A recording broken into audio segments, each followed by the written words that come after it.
Host சொன்னாதானே big pass கேட்கணும், அதாவது consider பண்ணணும். விஜய் சேதுபதி சார் வந்து என்ன சொல்லணும்னா, மா புருஷனும் பொண்டாட்டி கொஞ்சம் எழுதுறீங்க, இது குடும்பங்கள் பார்க்கும் ஷோ, உங்க குடும்பமே பாக்குற ஷோ இல்ல. நீங்க வந்து ஒரு கட்டத்துல என்ன மறந்துட்டீங்கன்னா, பிக் பாஸ் வீட்டை உள்வாடைக்கு விட்டுட்டு மத்தவங்கள வெளியில வந்த ஓனர் மாதிரி வேலை பார்த்துக்கிட்டு இருக்கீங்க. சமயத்துல வீட்டு ஓனருக்கே இது நம்ம வீடு தானான்ற டவுட் வந்துருச்சு. ஓகே, நிஜத்துல அதாவது ஒரு ஒரு ஒஸ்ட் பெர்ஃபார்மருக்கான ஒரு பாயிண்ட் இருக்கு. அந்த ஒஸ்ட் பெர்ஃபார்மர்ல டார்கெட் ஆரம்பிச்சாங்க. சரி, விக்ரம வந்து உடனே முடியாதுங்க, அவங்க அடுத்த இதுல தலைவர் இருக்காங்க, வெஸ்ட் பெர்ஃபார்மர்ல போட முடியாது அப்படின்னு போட்டு லாக் பண்ணியாச்சு. சரியா? ஃபர்ஸ்ட் பெர்ஃபார்மர் முடிஞ்சிருச்சு மோரார்லெஸ். அதுல வந்து பிரஜினுடைய ரொம்ப நியூட்ரலான வெரி ஹானஸ்டான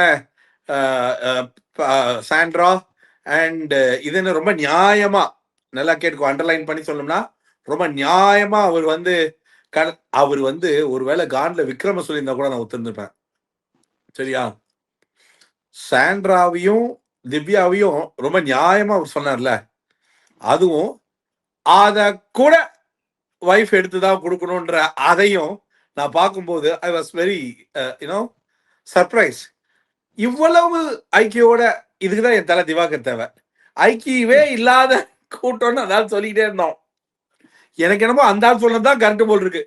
ஐக்கியவே இல்லாத கூட்டம் எப்படி சார் இருந்தது? பிரஜின் வந்து இப்ப அவங்க 2 பேர் சொன்னா, அதாவது தான் சொந்த ஒய்ஃபே வந்து வொர்ஸ்ட் பெர்ஃபார்மன்ஸ் சொன்னது உங்களுக்கு எப்படி இருந்தது பாக்க? எதுக்காக அதையே சொல்லியிருப்பாங்க? அவரு இல்ல, இது உங்க பிளானாவே இருந்தாலும் அது அந்த ஷோலயே எங்க 2 பேரும் சொல்லிடுன்னு சொல்லக்கூடிய அளவுக்கு ஏன்டா இப்படி ஓபனா பண்றீங்கன்ற மாதிரி இருந்தது. சரிடா, நீங்க வந்து சரிடா சொல்லல, தெரிஞ்சு போச்சு நீ தானே அப்படின்ற மாதிரி. இப்ப நீ வந்து என்ன சொல்ல வர, கரெக்டா நீயா சொந்தமா யோசிச்சு இவங்க 2 பேரும் ஃபர்ஸ்ட் பெர்ஃபார்மர்னு சொல்ல போற. அதுக்கு வந்து அது வந்து நீ வந்து ரொம்ப நியூட்ரலா விளையாண்டுன்னு வேற ரிஜிஸ்டர் பண்ற. அது வந்து கன்றாவியா இருந்தது. ரெண்டாவது எனக்கு என்ன தோணுச்சுன்னா, அதுக்குதான் அந்த நான் பாத்தீங்களா நியூட்ரலா இருந்தேன் அப்படின்னு சொல்றதுக்காகவே வெறும் சேர்ந்து எல்லாரோடையும் சேர்ந்து நாமினேட் பண்ணி. அதுதான் சொல்றேனே, நீ இந்த ஷோல கடவுளே கணபதி நீ ஏன்டா லாங் ஆன் போறன்னு பேட்ஸ்மேன் ஃபீல்டிங் செட் கதையா? பிரஜின் அந்த ஷோல என்ன பண்றாருன்னு அவருக்கே இன்னும் தெரியல. சடனா ஒண்ணு பண்ணாரு பாரு. இவங்க 2 பேரும் அப்ப மத்த கண்டஸ்டன்ட், அதாவது மத்த கண்டஸ்டன்டோட ரியாக்ஷன் என்னது, பிரஜின் வந்து அவர் வைஃபை நாமினேட் பண்ணிட்டாரா, திவ்யாவை நாமினேட், அந்த சீன் இல்ல. டேய், இத நீ பண்ணா நாங்க பச்சையா தெரிஞ்சிடும்னு நாங்க இவ்வளவு நினைக்கும் போதே இவ்வளவு பச்சையா செய்தியே. இதை விட கேவலமா இந்த கேம் விளையாட முடியாது அப்படின்றதும் சரி. இவங்க 2 பேரும் ஆனாங்க. சார் பேர் அவர் ஒரு ட்விஸ்ட். அப்படியா, நீங்க 2 பேரும் இன்னைக்கு பூரா இந்த அன்றாட வேலைகள், ஏன்னா அந்த பூண்டு அந்த மேட்ல நாங்க போயிட்டு வந்ததுனால பார்த்ததுல சொல்றேன், வேக்கம் கிளீனர்ல நினைச்சா ஈஸியா வெளில எடுத்துக்கிறதுக்கு, அந்த டஸ்ட் அவங்க எடுக்கிறதுக்கே என்ன பண்ணணும்னா இந்த விண்ட்ஷீல்ட் எல்லாம் போட்டுட்டு இவங்க எல்லாம் உண்மையிலேயே வேக்கம் கிளீனர் கொண்டு வந்து போட்டுதான் எடுக்கணும். அதெல்லாம் பெருக்கினாலாம் பெருக்கிட முடியாது அது.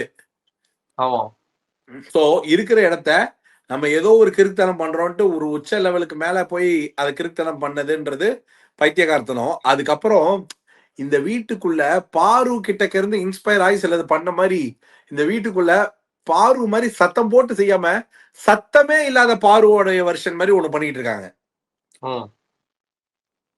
இப்ப பாருவோடைய இதுவே போச்சு. அதாவது எப்படின்னா ஒரு ஒரு அட்டென்ஷன் வைபே போச்சு. பாருக்கு எலிமினேஷனே ஆயிடுற அளவுக்கு ஃபியர் வர அளவுக்கு இவங்க 2 பேரும் டஃப் கொடுத்துட்டு இருக்காங்க. அதான் உண்மை ஆக்சுவலா. பட் ஆனா நான் எப்படி பாக்குறேன்னா, இவங்க இதை வந்து டெலிபரேட்ல இருக்கிற இப்ப ஒருத்தர் இதுக்கு முன்னாடி வெளியில போன ஒருத்தர் கான்பிடன்ஸோட உச்சத்துக்கு போய் தான் கேம் ஆனாரு. இவங்க கான்பிடன்ஸ் ஆஃப் திமிரோடைய உச்சத்துக்கு போயிட்டாங்க. என்ன ஒரு, அதாவது எப்படின்னா விக்ரம் அப்படின்னா யூ காட் மை அப்படின்னு, அதாவது எப்படின்னா இவங்க வந்து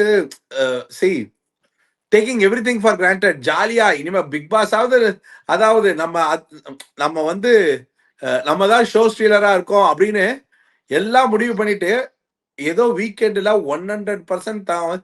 ஏன்னா இதுல என்ன பெரிய பெர்ஃபார்மன்ஸ்னா திவ்யா சாண்ட்ரா சொன்னது. ம். வியனா சாண்ட்ராவையும் வினோத்தையும் சொன்னது வந்து எப்படின்னா விக்ரம் தான் பாயிண்ட். ஏன்னா அவ்வளவு பெரிய கவுண்டருக்கு வியனானாலே எப்படி சொல்றது வெஞ்சன்ஸ் தான். வெஞ்சன்ஸ் ஆமா. வியனான்னு பேர் வச்சிடலாம்னு நான் நினைக்கிறேன். நீ என்ன நினைக்கிற? இருக்கலாம். கரெக்ட் தான். ஏன்னா அவங்க வந்து ஏன்னா கேம்காக அந்த சொல்லல. விக்ரம் அந்த அந்த கோவத்துல. இல்ல அந்த பொண்ணு இல்ல இது இன்னைக்கு ரேட்ல விக்ரம், எப்பவுமே ஓகே. வினோத், எப்பயாச்சும் யாராச்சும் டார்கெட் பண்ணீங்கன்னா அவங்க பேரு.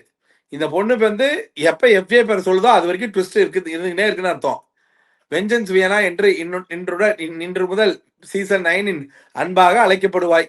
இல்ல இது சந்தோஷமா இருக்கு. இல்ல நடுவுல ஒரே ஒரு வாரம் அவங்க ஒரு பாராட்டு வாங்கினாங்கல்ல. வியானா வந்துட்டு சொந்தமா விளையாடுறாங்க. அதுக்கு வாழ்த்துக்கள் அப்படின்னு அவர் சொன்னாருன்னு உடனே எல்லாரும் வந்து இந்த சீசன் ஓவியா அது இதுன்னு பயங்கரமா கிளப்பி விட்டாங்க. ஆனா அது அப்படியே அந்த அந்த மொமெண்டோட அது முடிஞ்சு போச்சு.